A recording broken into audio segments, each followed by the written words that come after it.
وسلم دائما أبدا على حبيبك خير الخلق كل. بسم اللہ الرحمن الرحیم. کروڑوں درود محمد مصطفیٰ صلی اللہ علیہ وآلہ وسلم ان کی آل پر. ناظرین، پروگرام آج کی بات کی اسپیشل رمضان ٹرانسمیشن میں آپ کا میزبان شہزاد راجہ آپ کی خدمت میں ایک مرتبہ پھر حاضر ہے. آج 17 رمضان المبارک ہے اور اس دن کی اہمیت سے آپ سب جو ہے بخوبی واقف ہیں.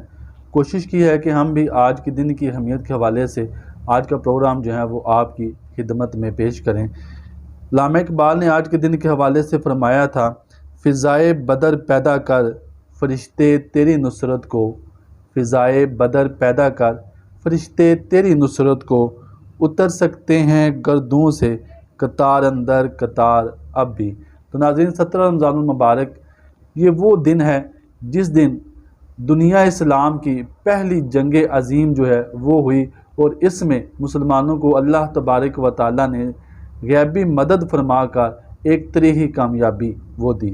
آج جو شخصیت ہمارے ساتھ موجود ہیں جو اس موضوع پہ جو ہیں وہ ہم سے گفتگو کریں گی، کسی تعارف کی محتاج نہیں، علمی شخصیت ہیں، اور سب سے بڑھ کر یہ کہ اس وقت یہ جو کام کر رہے ہیں وہ دنیا اسلام کا پہلا جو ریسرچ سنٹر ہے ختم نبوت کے حوالے سے، وہ آپ کے پنجن کسانہ کے مقام پر جو ہے پاکستان میں پہلا، دنیا کا پہلا، پاکستان کا نہیں دنیا کا پہلا ختم نبوت ریسرچ سنٹر جو ہے وہ اس کی تعمیر میں یہ دن رات ایک کیے ہوئے ہیں. اس کے علاوہ بھی ان کی جو خدمات ہیں اس حوالے سے کسی سے ڈکی چھپی نہیں ہے. بہت اچھے نعت خواں ہیں اور اس کے ساتھ ساتھ ایک ماشاءاللہ جو بہت اچھے مقرر ہیں وہ بھی ہیں، بہت علمی گفتگو کرتے ہیں. میرے ساتھ آج موجود ہیں غازی ثاقب شکیل جلالی صاحب، امیر، مرکزی امیر ہیں تحریک تحفظ اسلام انٹرنیشنل کے. السلام علیکم سر، کیسے مزاج ہیں آپ کے؟ الحمدللہ. بہت شکریہ سر آپ کا، آپ نے وقت دیا. تو آج 17 رمضان المبارک ہے، بہت ہی اہمیت کا دن ہے، کیا کہنا چاہیں گے اس کے متعلق؟ بسم اللہ الرحمن الرحیم. الصلاۃ والسلام علیک یا سیدی یا رسول اللہ وعلی آلک وصحبک یا حبیب اللہ. آقا آپ کی شان کی خاطر دل بھی حاضر جان بھی حاضر.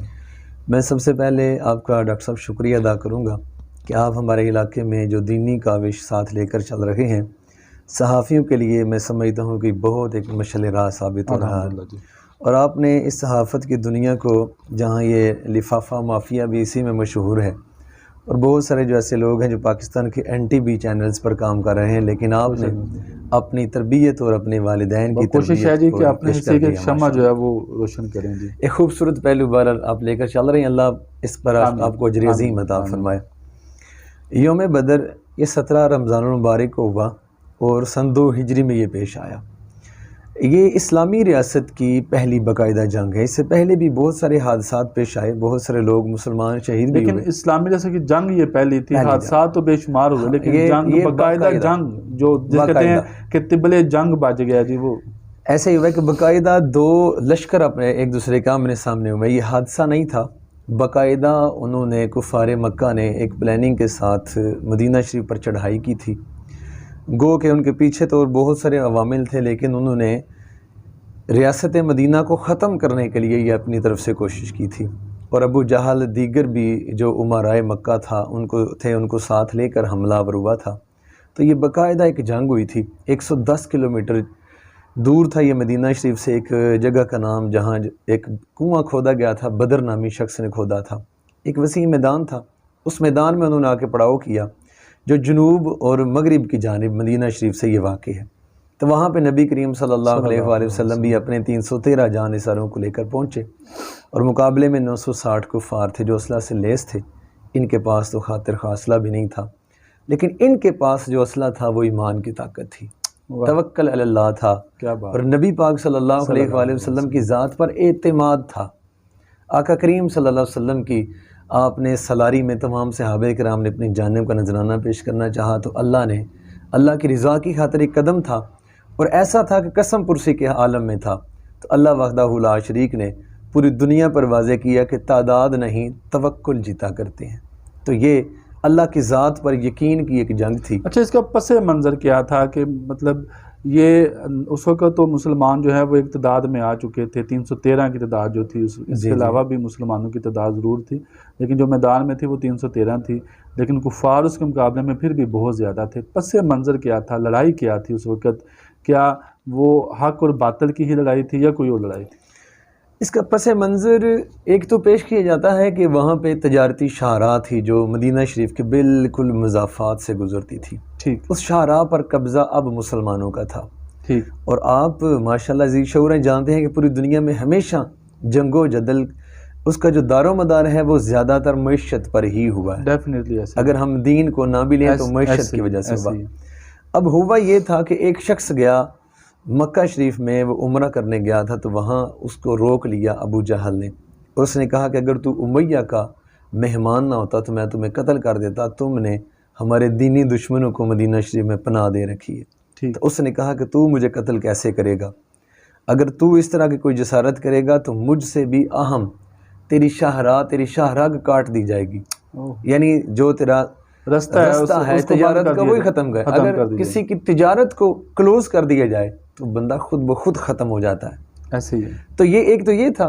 لیکن جو قرآن و سنت کے حوالے سے اگر دیکھا جائے تو یہ مسلمانوں کو جو پچھلی مکی زندگی کے تمام جو صبر کے مراحل تھے، چھپ کے نماز پڑھنا، حضرت ابوبکر صدیق رضی اللہ تعالیٰ عنہ کو مارنا، آپ کا بے ہوش ہو جانا، نبی پاک صلی اللہ علیہ وسلم کے آگے ڈھال بن جانا، اور وہاں پہ طرح طرح کے مظالم جو حضرت بلال حبشی رضی اللہ تعالیٰ عنہ نے برداشت کی، حضرت مصعب ابن عمیر نے برداشت کی، ان تمام جو صحابہ کرام نے، حضرت سمیہ کا وہاں جو قتل کیا گیا، ٹانگ ایک ادھر اونٹ سے باندھ کے ایک ادھر جو جتنے بھی مظالم تھے ان سب کا اجر اللہ نے عطا فرمایا ہے. حالات دونوں تھے، معیشت کا بھی حساب کتاب تھا اور حق و باطل کی بھی جان، حق و باطل کا بھی مارکا تھا. اور یہ تمام تر پیچھے مسلمانوں کو اللہ نے پچھلا سارا صلہ دیا.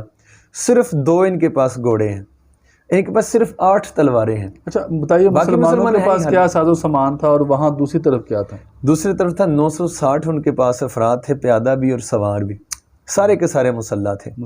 ان کے علاوہ ان کے پاس میرا 70 گھوڑے اور 170 اونٹ تھے. مسلمانوں کے پاس صرف 2 گھوڑے تھے اور مسلمانوں کے پاس چند تعداد میں اونٹ تھے. تعداد بھی 313 ہی تھی، صرف 313. باقی خالی ہاتھ تھے.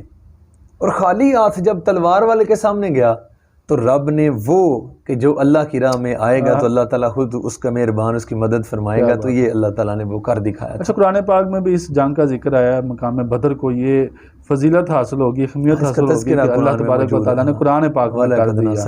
تو اس میں اللہ تبارک و تعالیٰ کہ ہم نے آپ کی بدر کے مقام پہ مدد فرمائی. تو اس کی کیا تفصیل ہے؟ اس کا معاملہ یہ ہے کہ اس کے پیچھے آپ میرے خیال یہ پوچھنا چاہ رہے ہیں کہ وہ جو فرشتوں کی مدد اللہ تبارک و تعالیٰ نے فرمائی، وہ فرشتوں کی مدد تھی، اللہ تعالیٰ کی غائبی مدد تھی. کیونکہ وہ بھی جب چاہتا ہے تو وہ ابابیل نے سے جو ہے وہ ہاتھی کو بھی مروا دیتا ہے. یہ بڑا ایک نکتہ ہے، اسے علماء مفسرین نے، علماء امت نے بڑا باریک سا کر کے بیان کیا ہے. یہ شعور کے ساتھ تعلق رکھتا ہے. اب دیکھیں، آپ سمجھ سکتے ہیں کہ اگر اللہ معافی عطا فرمائے، صرف میری اور آپ کی سمجھ کے لیے بات کرنا چاہ رہا ہوں کہ اگر ایک بڑے لیول کا کوئی افیسر ہو، یعنی سمجھ لیں کہ آئی جی صاحب ہو، یا اگر سمجھ لیں کہ کوئی اس سے بھی اوپر یعنی کوئی سیکٹری ہو پنجاب ہوم ڈپارٹمنٹ کو، تو وہاں سے آ کے وہ ہر جگہ پہ ہر چیز خود نہیں چیک کرے گا. وہ آگے اپنے عزت دار لوگوں کو عزت دار ذرائع استعمال کرتا ہے. ریالٹی ہے اللہ تو ہر شے سے بڑا ہے، ہر ذات سے بڑا ہے، ہر عہدے سے بڑا ہے. وہ تو اللہ اکبر ہے. اللہ وحدہ لا شریک کی ہی مدد تھی جو فرشتے اللہ نے 1000 وہاں پہ بھیجے تھے. علماء نے جس سے نقطہ لیا ہے وہ یہ ہے کہ اب جس کی مدد جو کوئی اللہ کا ولی کرے، جو کوئی مومن کسی کی مدد کرے، یا جو کوئی صالح مرد کسی کی مدد کر دے، صالح فرد کسی کی مدد کرے، تو وہ اللہ ہی کی ہوتی ہے، شرک نہیں ہے. اس میں یہ خاص نقطہ تھا جو قرآن میں بڑا واضح کر کے بیان کیا گیا. تو فرشتوں کو پھر بھیجا گیا. تو نبی پاک صلی اللہ علیہ وسلم نے بھی اسے اللہ کی ہی مدد کنسیڈر کی. فرشتوں کی مدد نہیں ہے، یہ اللہ تعالیٰ کی ہے. تو یہ ہر شے جو بھی اللہ کی راہ میں نصیب ہوگی یہ اللہ کی ہی طرف سے ہے، چاہے وہ آپ سے مل جائے. ریالٹی حقیقت ہے. اچھا اس کا پس منظر تو آپ نے ہمیں بتا دیا ہے کہ مطلب وہ حق و باطل کی جنگ تھی، تجارتی جو وہ معاملہ تھا اس کی بھی مطلب جو علماء کرام نے لکھا ہے. کیا جو وہ بدر والا جذبہ ہے، وہ بدر والا جو حوصلہ ہے، آج بھی آج کے دور میں بھی اگر وہ مسلمان پیدا کریں تو کیا اللہ تبارک تعالیٰ کی ذات آج بھی اسی طرح مدد فرمائے گی مسلمانوں کی؟ بالکل. اللہ وحدہ لا شریک وہی ہے جو قدیم ہے. اللہ تعالیٰ جدید نہیں ہے، اللہ تعالیٰ قدیم ہے اور ایک ہی ہے، یعنی اکیلا ہے، یکتا ہے. هو اللہ احد ہے. وہ دو نہیں ہو سکتا، وہ کسی کا مجموعہ نہیں ہے، وہ آج اور کل اور نہیں ہے، وہ وہی ہے۔ قیامت کے بعد بھی اللہ وہی رہے گا، قیامت کے بعد کی زندگی بھی تو ہے نا۔ نبی کریم صلی اللہ علیہ وسلم آخری نبی، آخری رسول ہے، آخری پیغمبر ہے، اور آج نبی کریم صلی اللہ علیہ وسلم کے بعد کوئی نبی آنے کی گنجائش ہی نہیں ہے۔ رب کا کرم آج کسی طرح بھی مفقود نہیں ہے۔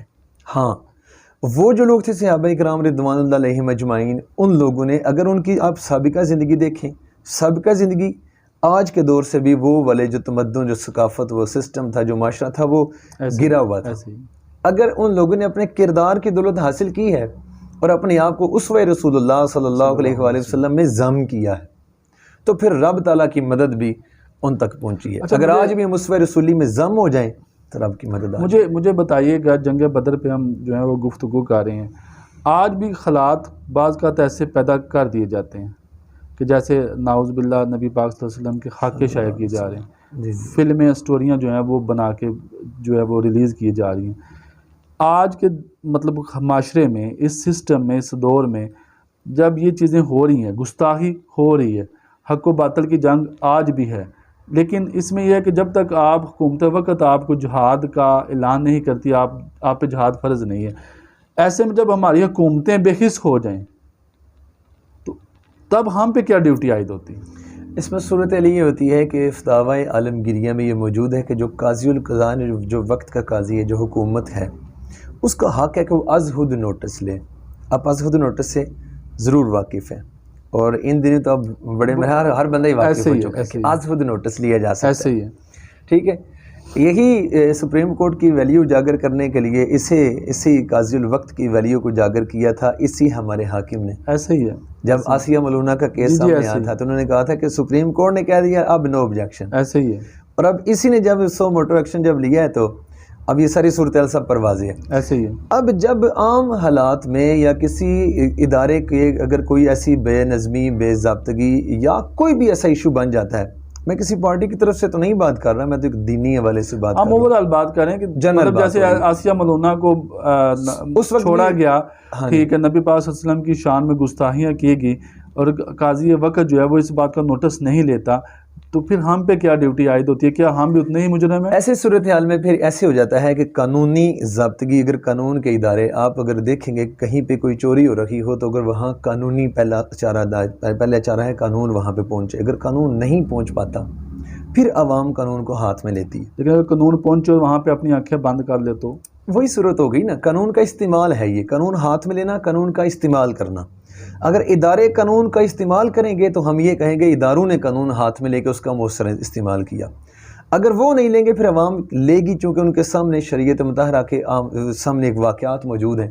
حضرت عمر رضی اللہ تعالیٰ عنہ کے دور میں یہ والی صورتحال پیش آئی، بچوں نے پادری کو از خود قتل کر دیا تھا۔ تو حضرت عمر رضی اللہ تعالیٰ عنہ نے یہ نہیں کہا تھا کہ آپ نے خود ایسا کیوں کیا، جبکہ حکومت بھی عین اسلامی ہے۔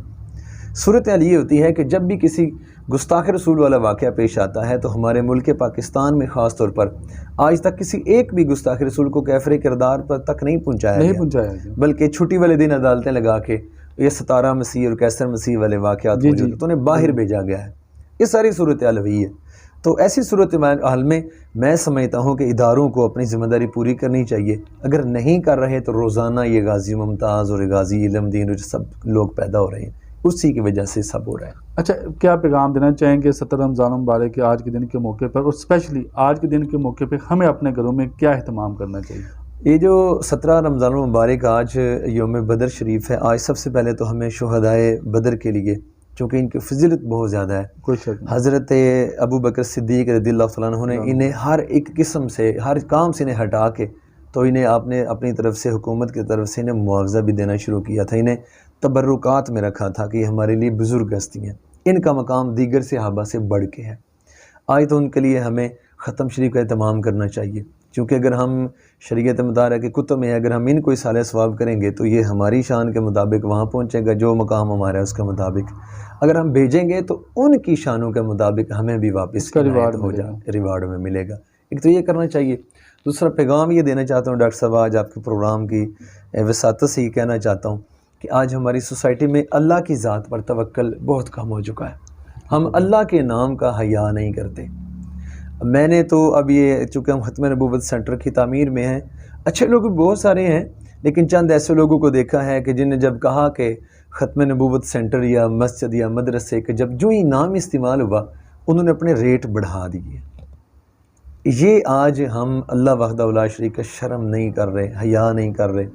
ہمیں اللہ کا شرم اور اللہ کا حیا اپنی زندگیوں میں لانا چاہیے، دین کا حیا لانا چاہیے، جیسے کہ صحابہ کرام رضوان اللہ علیہم اجمعین نے اپنا سب کچھ نبی کریم صلی اللہ علیہ وآلہ وسلم کی ذات بابرکات کے حوالے کر دیا۔ ایسے جب بھی دین کا معاملہ آیا انہوں نے ہر چیز حوالے کر دی۔